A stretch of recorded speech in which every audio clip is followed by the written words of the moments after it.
الحمد لله الذي أنزل على عبده الكتاب ولم يجعل له عوجا قيما لينذر بأسا شديدا من لدنه ويبشر المؤمنين الذين يعملون الصالحات أن لهم أجرا حسنا ماكثين فيه أبدا وينذر الذين قالوا اتخذ الله ولدا ما لهم به من علم ولا لآبائهم كبرت كلمة تخرج من أفواههم إن يقولون إلا كذبا فلعلك باخع نفسك على آثارهم إن لم يؤمنوا بهذا الحديث أسفا إنا جعلنا ما على الأرض زينة لها لنبلوهم أيهم أحسن عملا وإنا لجاعلون ما عليها صعيدا جرزا أم حسبت أن أصحاب الكهف والرقيم كانوا من آياتنا عجبا إذ أوى الفتية إلى الكهف فقالوا ربنا آتنا من لدنك رحمة وهيئ لنا من أمرنا رشدا فضربنا على آذانهم في الكهف سنين عدادا ثم بعثناهم لنعلم أي الحزبين أحصى لما لبثوا أمدا نحن نقص عليك نبأهم بالحق إنهم فتية آمنوا بربهم وزدناهم هدى وربطنا على قلوبهم إذ قاموا فقالوا ربنا رب السماوات والأرض لن ندعو من دونه إلها لقد قلنا إذا شططا هؤلاء قوم اتخذوا من دونه آلهة لولا يأتون عليهم بسلطان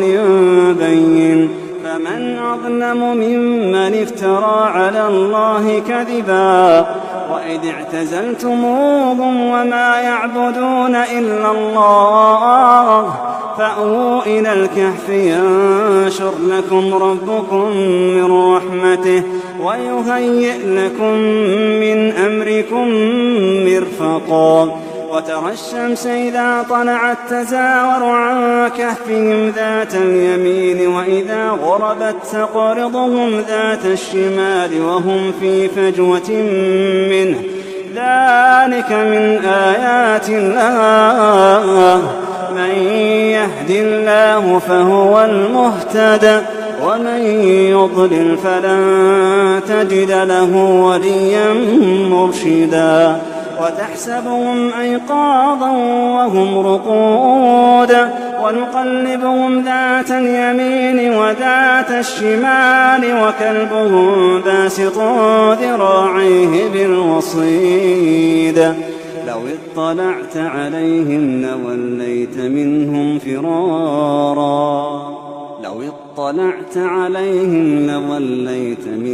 فرارا ولملئت منهم رعبا وكذلك بعثناهم ليتساءلوا بينهم قال قائل منهم كم لبثتم قالوا لبثنا يوما أو بعض يوم قالوا ربكم أعلم بما لبثتم فابعثوا أحدكم بورقكم هذه إلى المدينة فلينظر أيها أزكى طعاما فليأتكم برزق منه وليتلطف ولا يشعرن بكم أحدا إنهم إن يظهروا عليكم يرجموكم أو يعيدوكم في ملتهم ولن تفلحوا إذا أبدا وكذلك أعثرنا عليهم ليعلموا أن وعد الله حق وأن الساعة لا ريب فيها إذ يتنازعون بينهم أمرهم فقالوا ابنوا عليهم بنيانا ربهم أعلم بهم. قال الذين غلبوا على أمرهم لنتخذن عليهم مسجدا سيقولون 3 رابعهم كلبهم ويقولون 5 سادسهم كلبهم رجما بالغيب ويقولون 7 وثامنهم كلبهم قل ربي أعلم بعدتهم ما يعلمهم إلا قليل فلا تمار فيهم إلا مراء ظاهرا ولا تستفت فيهم منهم أحدا ولا تقولن لشيء إني فاعل ذلك غدا إلا أن يشاء الله واذكر ربك إذا نسيت وقل عسى أن يهديني ربي لأقرب من هذا رشدا ولبثوا في كهفهم 300 سنين وازدادوا 9 قل الله أعلم بما لبثوا له غيب السماوات والأرض أبصر به وأسمع ما لهم من دونه من ولي ولا يشرك في حكمه أحدا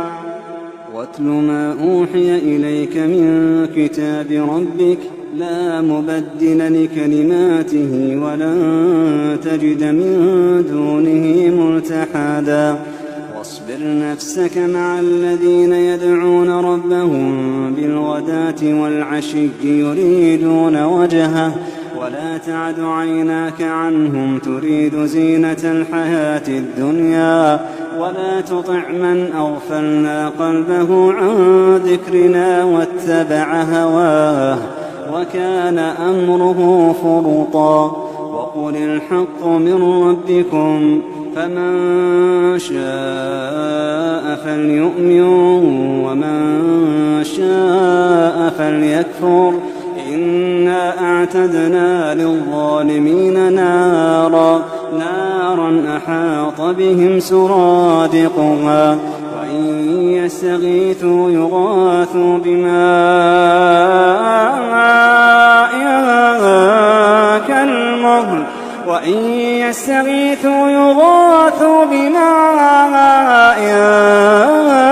كالمهل كالمهل يشوي الوجوه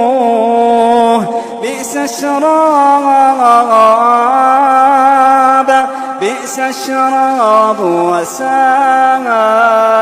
مرتفقا إن الذين آمنوا وعملوا الصالحات إنا لا نضيع أجر من أحسن عملا أولئك لهم جنات عدن تجري من تحتهم الأنهار يحلون فيها من أساور من ذهب ويلبسون ثيابا خضرا من سندس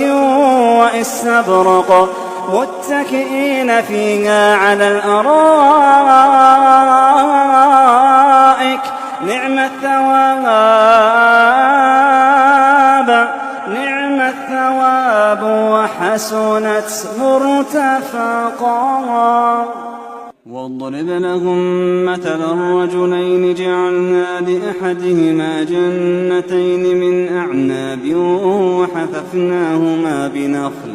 وجعلنا بينهما زرعا كلتا الجنتين آتت أكلها ولم تظلم منه شيئا وفجرنا خلالهما نهارا وكان له ثمر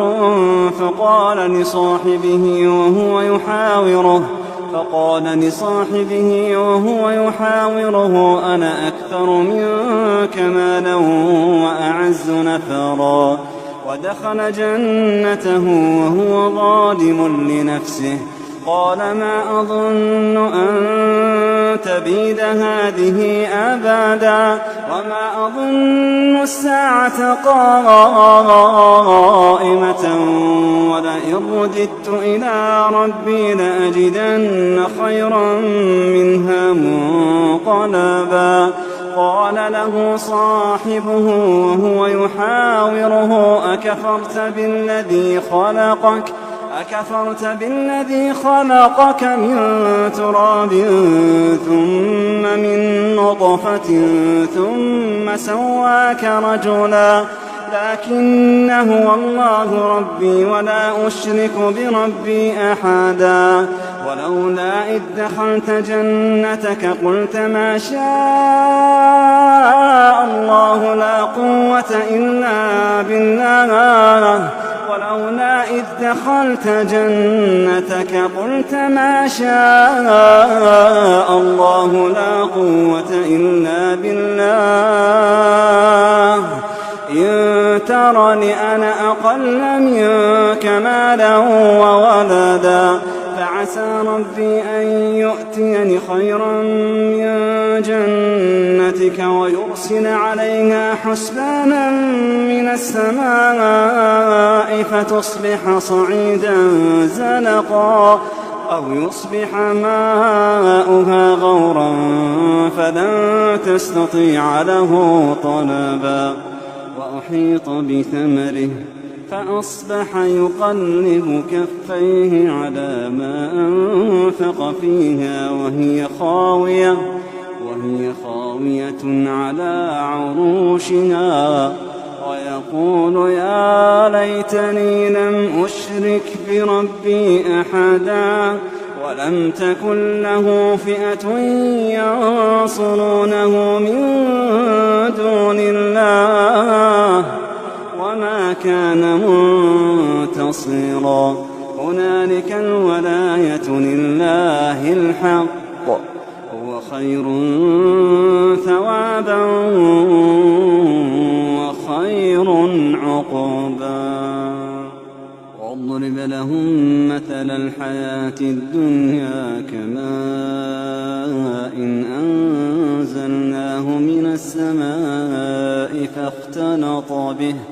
فاختلط به نبات الأرض فأصبح هشيما تذروه الرياح وكان الله على كل شيء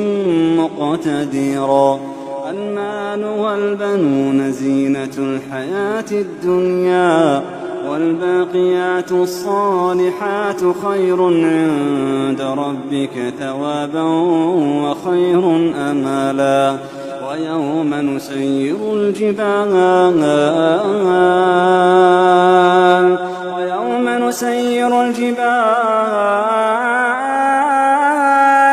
وترى الأرض بارزة وحشرناهم فلم نغادر منهم أحدا ويوم نسير الجبال وترى الأرض بارزة وحشرناهم فلم نغادر منهم أحدا وأعرضوا على ربك صفا لقد جئتمونا كما خلقناكم أول مرة بل زعمتم أن لن نجعل لكم موعدا ووضع الكتاب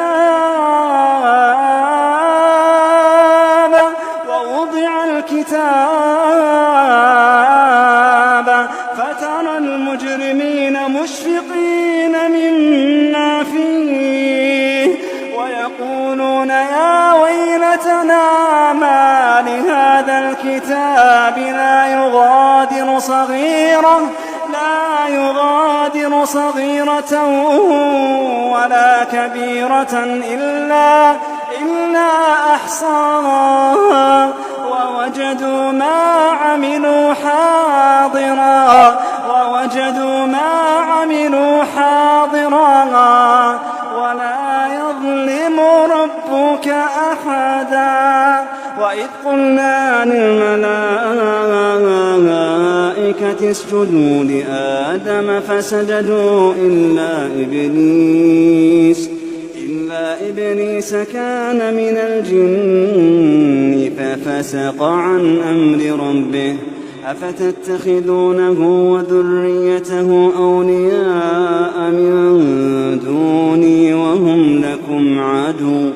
بئس للظالمين بدلا ما أشهدتهم خلق السماوات والأرض ولا خلق أنفسهم وما كنت متخذ المضلين عضودا ويوم يقول نادوا شركائي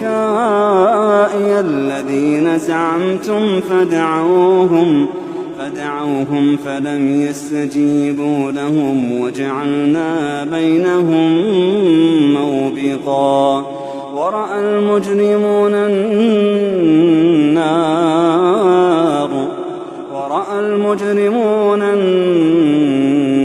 فظنوا أنهم مواقعوها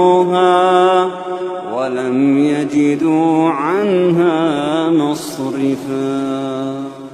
ولقد صرفنا في هذا القرآن للناس من كل مثل وكان الإنسان أكثر شيء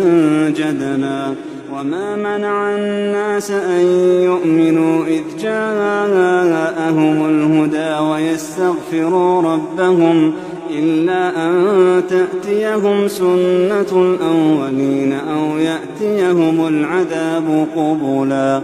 وما نرسل المرسلين إلا مبشرين ومنذرين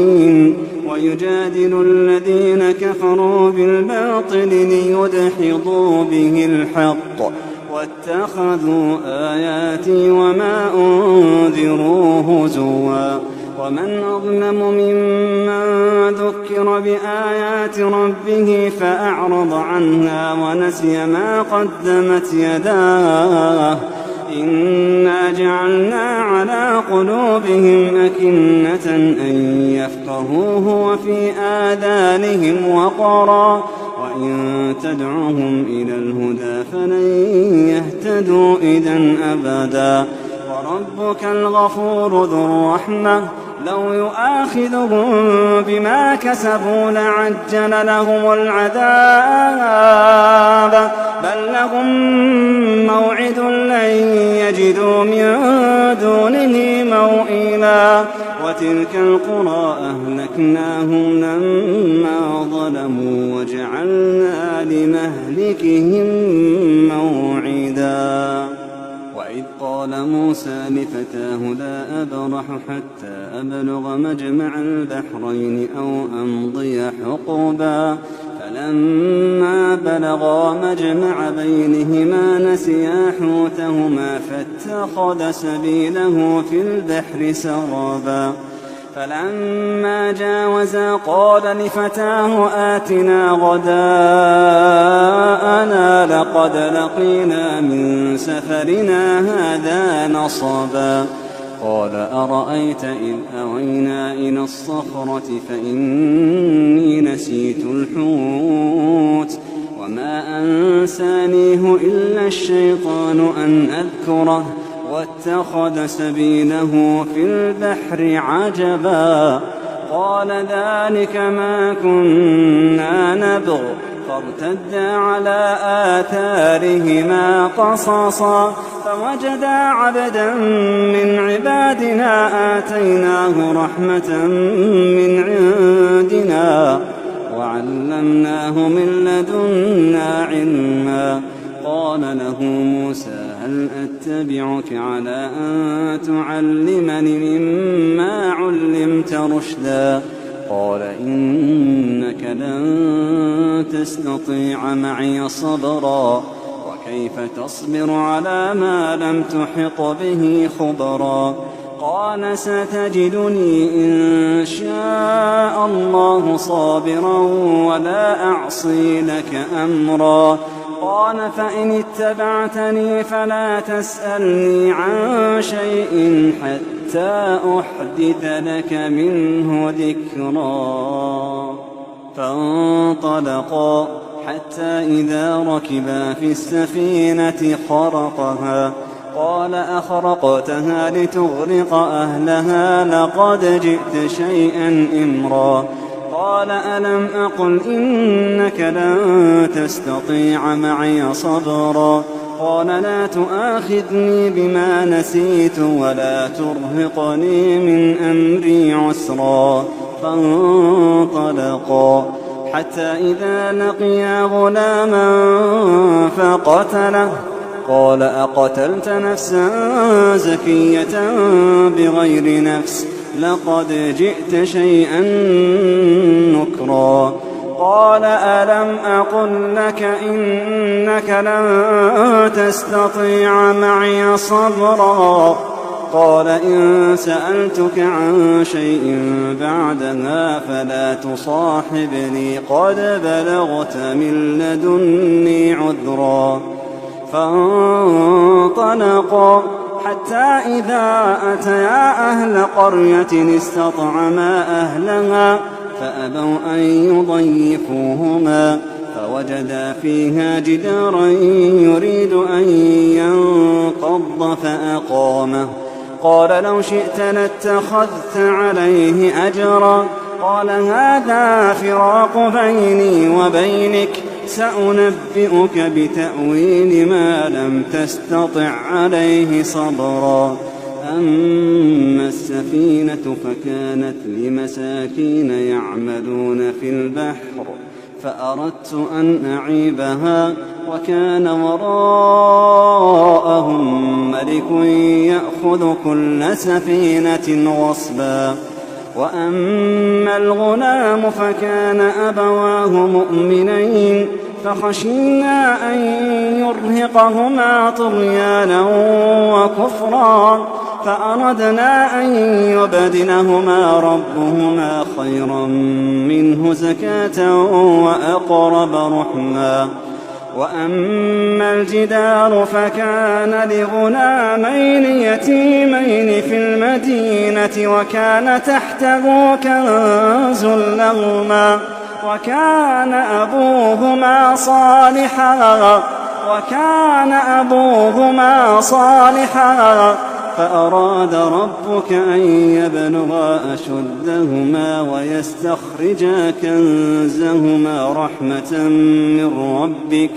وما فعلته عن أمري ذلك تأويل ما لم تسطع عليه صبرا ويسألونك عن ذي القرنين قل سأتلو عليكم منه ذكرا إنا مكنا له في الأرض وآتيناه من كل شيء سببا فأتبع سببا حتى إذا بلغ مغرب الشمس وجدها تغرب في عين حمئة ووجد عندها قوما قلنا يا ذا القرنين إما أن تعذب وإما أن تتخذ فيهم حسنا قال أما من ظلم فسوف نعذبه ثم يرد إلى ربه فيعذبه عذابا نكرا وأما من آمن وعمل صالحا فله جزاء الحسنى وسنقول له من أمرنا يسرا ثم أتبع سببا حتى إذا بلغ مطلع الشمس وجدها تطلع على قوم لم نجعل لهم من دونها سترا كذلك وقد أحطنا بما لديه خبرا ثم أتبع سببا حتى إذا بلغ بين السدين وجد من دونهما قوما لا يكادون يفقهون قولا قالوا يا ذا القرنين إن يأجوج ومأجوج مفسدون في الأرض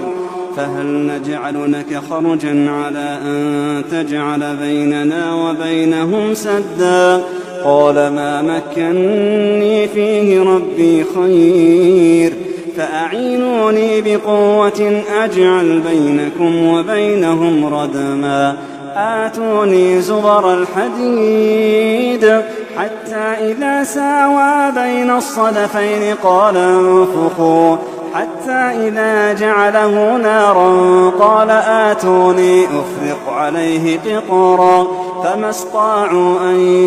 يظهروه وما استطاعوا له نقبا قال هذا رحمة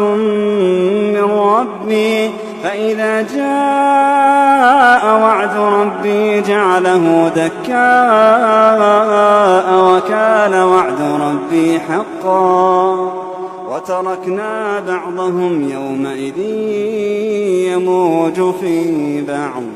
ونفخ في الصور فجمعناهم جمعا وعرضنا جهنم يومئذ للكافرين عرضا الذين كانت أعينهم في غطاء عن ذكري وكانوا لا يستطيعون سمعا أفحسب الذين كفروا أن يتخذوا عبادي من دوني أولياء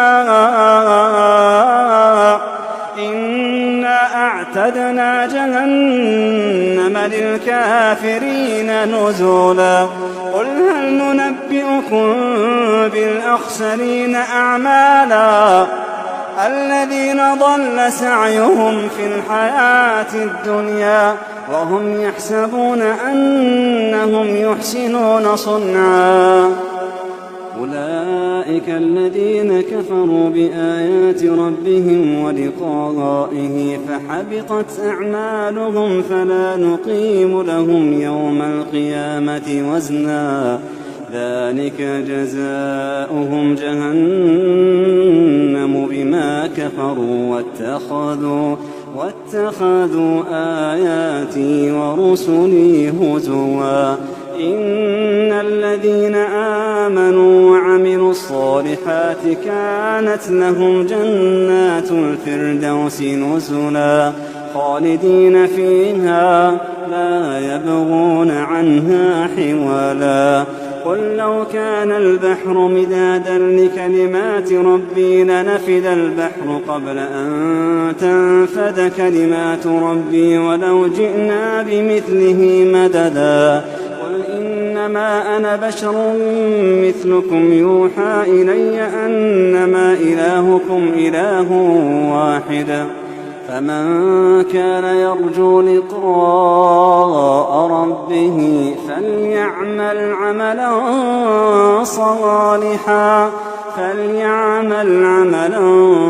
صالحا ولا يشرك بعبادة ربه أحدا.